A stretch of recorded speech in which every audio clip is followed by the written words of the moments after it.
ٹھیک ہے بھائی، فرماتے ہیں کہ بعض لوگ یہ کہتے ہیں کہ محرم اور سفر میں شادی منحوس ہوتی ہے، نہیں کرنی چاہیے.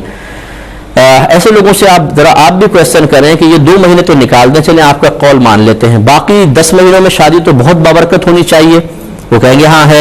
تو یہ جتنے گھر میں فتنے، فساد، لڑائی جھگڑے، لیگ پولنگ ہو رہی ہے، طلاقیں ہو رہی ہیں، مار کٹائی ہو رہی ہے، گالم گلوچ ہو رہی ہے اور جہنم کا سمندر گھر پیش کر رہے ہیں، وہ 10 مہینے کی برکات سے محروم کیسے ہو گئے؟ اور وہ کون سی منحوسیت ہے معاذ اللہ ثم معاذ اللہ جو ان 2 مہینوں میں شادی کر کے حاصل ہوگی، جو ان 12 مہینوں میں شادی کر کے بعض گھروں میں نہیں ہو رہی؟ تو یہ مہینوں کے اعتبار سے نہیں ہے، یہ ہماری جہالت ہے، یہ ہماری کم علمی ہے، یہ ہمارا عمل اور برا کردار ہے کہ گھروں کے اندر ایسے فتنے فساد ہوتے ہیں. محرم کے بارے میں ہم نے پہلے آپ کو بتایا کہ ایک ہوتا ہے اظہار غم، یہ شرعاً ہمارے دلائل کے مطابق جائز نہیں ہے، لیکن اگر کسی کے مکتب فکر میں اظہار غم جائز ہے تو اس پہ تنقید بھی نہیں ہے. اور احساس غم یہ تو ہر مسلمان کو ہونا چاہیے کہ امام حسین شہزادہ رسول کو اس طرح بے دردی کے ساتھ ذبح کیا گیا اور آپ کے خاندان کے ساتھ جو برا سلوک کیا گیا، جب یہ ایام خاص طور پر آتے ہیں تو دل بھر آتا ہے، دل غم سے بھر جاتا ہے. اب ایسی کیفیت میں اگر کوئی شخص معاذ اللہ منحوس سمجھتے ہوئے نہیں، لیکن وہ کہتا ہے کہ میرا دل نہیں مانتا کہ میں شادی کروں، کہ مجھے غم محسوس ہو رہا ہے نواسہ رسول کا، اور وہ نہیں کرتا، تو قابل گرفت بھی نہیں ہے. اور سفر کا مہینہ بالکل کوئی خالی کا مہینہ نہیں ہے. یہ عورتوں کی اپنی خرافات ہے کہ جی خالی کا مہینہ ہے، اس میں 13 تاریخ منحوس ہوتی ہے، خاص طور پر کوئی منحوس نہیں ہے. ہمارے آقا صلی اللہ علیہ وسلم کے دور مبارکہ میں کفار اس کو منحوس کہتے تھے، اور وہ کہتے تھے کہ آسمان سے بلائیں نازل ہوتی ہیں.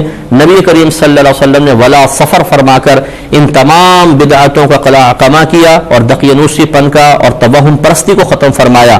تمام مہینے برابر ہیں، کسی مہینے کی کوئی منحوسیت نہیں ہوتی، بلکہ یاد رکھیں کہ نحوست کا ہمارے ہاں تصور ہی نہیں ہے.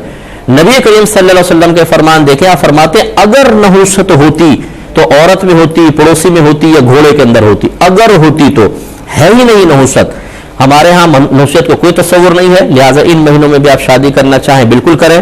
لیکن ہاں یہ میں مشورہ ضرور دوں گا، اگر آپ کا ایمان اتنا کمزور ہے کہ قرآن و حدیث کی دلیلیں تو قلب پہ اثر نہیں کرتی، لیکن لوگوں کی باتیں آپ کو فوراً جکڑ لیتی ہیں اور ذہنی لحاظ سے مفلوج کر کے نفس و شیطان کی اطاعت پر مجبور کر دیتی ہیں، تو پھر خدا را آپ نہ کریں. کیونکہ اگر آپ سفر میں شادی کریں گے، کوئی الٹا سیدھا ہو گیا تو کہیں گے دیکھا ہم نے تو قرآن و حدیث کا کہنا مانا، ایسا ہو گیا. اس کا مطلب لوگ صحیح کہتے تھے کہ یہ مہینہ منحوس ہوتا ہے. تو یہ پھر اتنا ضعیف الاعتقادی انسان کو سکتا ہے کہ دار اسلام سے باہر لے جائے. تو اتنے اگر کمزور ہے تو نہ کریں، اگر مضبوط ایمان کے ہیں تو سفر میں شادی کریں، کچھ بھی نہیں ہوتا.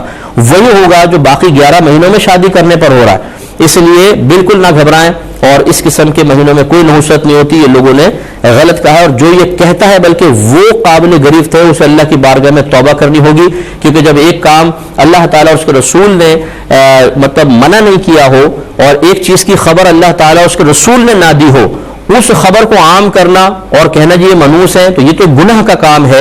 کہ جب اللہ اس کے رسول نے خبر نہیں دی تو آپ کو کیسے پتہ چلا کہ منحوس ہے؟ دلیل پیش کیجئے. نہیں پیش کر سکتے تو یہ افتراء علی الشریعہ کہلائے گا، اور اس پر توبہ کرنا واجب ہوگا.